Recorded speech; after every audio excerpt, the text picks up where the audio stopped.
पिछले दिनों जब लॉकडाउन लगा तो उसमें कुछ लोग फंस गए थे, कुछ अपनी पत्नी के साथ, कुछ दूसरों के। और हालांकि जिन्होंने लॉकडाउन लगाया उन्होंने अपनी छोड़ी हुई है। पैदल चलने से स्वास्थ्य लाभ होता है, यही सोचकर सरकार ने मजदूरों के लिए कोई व्यवस्था नहीं की। शायद सरकार यह सोच रही थी कि 50 ईंटें सर पर रखकर 10-10 मंजिल पार करने वाले मजदूर 2-4 राज्य तो पार कर ही लेंगे। और जिन लोगों के लिए देर से ही सही ट्रेन की कुव्यवस्था हुई भी, उनकी ट्रेन अपने शहर में जाकर पूरे भारत में जा रही थी। 20 लाख करोड़ के राहत पैकेज की घोषणा भी हुई। वो अलग बात है कि 20 लाख करोड़ पैसे नहीं, मजदूरों के कदम थे। नेताओं को बिहार के लोगों के घर पहुंचने की कुछ ज्यादा ही चिंता थी, इसीलिए बसें और ट्रेनें बिहार भेजी जा रही थी। कुछ नेताओं का मानना था कि बिहार में चुनाव है तो इन लोगों का टाइम पर पहुंचना बहुत जरूरी है, दूसरे राज्य के लोग भी अपने यहां चुनाव होने से पहले अपने आप पहुंच ही जाएंगे। बहुत बढ़िया। सरकार का काम अभिनेता सोनू सूद कर रहे थे और नेता अभिनेता का काम कर रहे थे, यानी कि अभिनय। डॉक्टर और पुलिस को कोरोना योद्धा बताया गया। वो अलग बात है कि उन्हें लड़ने के लिए हथियार नहीं दिए गए, क्योंकि सरकार का मानना था कि यूपी पुलिस तो मुंह से ठाई ठाई करके भी काम चला लेती है। बहुत बढ़िया, धन्यवाद। सरकार के पास टाइम पर तनख्वाह देने का पैसा नहीं था, लेकिन टाइम से फूलों की बारिश करने का पैसा जरूर था,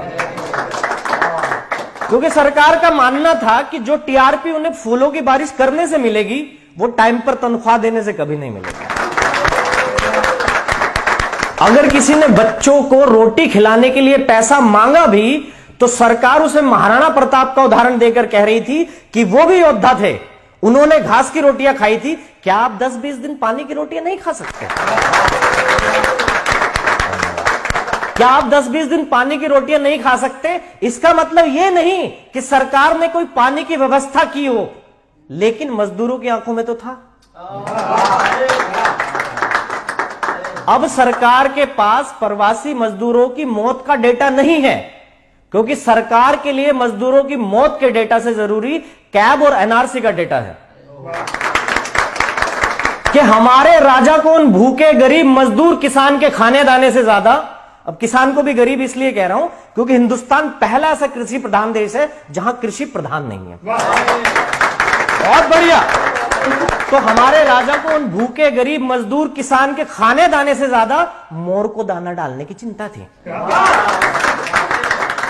न्यूज चैनल वाले रिया और गांजे जैसे महत्वपूर्ण मुद्दों को इसलिए फूंक रहे थे कि कहीं देश को बेरोजगारी, भूख, बाढ़ जैसे फालतू मुद्दों से धुआं ना उठे। टीआरपी के तवे पर बैठा अर्नब चिल्ला चिल्ला कर डिबेट में फालतू लोगों से राय मांग रहा था। और ये लोग इतने फालतू हैं कि उनके घर में सब्जी क्या बनेगी वो राय भी इनसे नहीं मांगी जाती। महाराष्ट्र सरकार पहले कोरोना से लड़ रही थी और कोरोना से लड़ते लड़ते अचानक वो कंगना से लड़ने लगी। उनके लिए कोरोना को मार भगाने से ज्यादा कंगना का घर गिराना जरूरी था। और आखिरी पंक्ति रख रहा हूं, अभी जो हाथरस कांड हुआ उसके लिए आप सब लोगों को पता होगा कि योगी जी के पिताजी का अंतिम संस्कार हुआ तो लॉकडाउन के दौरान, लेकिन योगी जी उसमें शामिल नहीं हुए थे।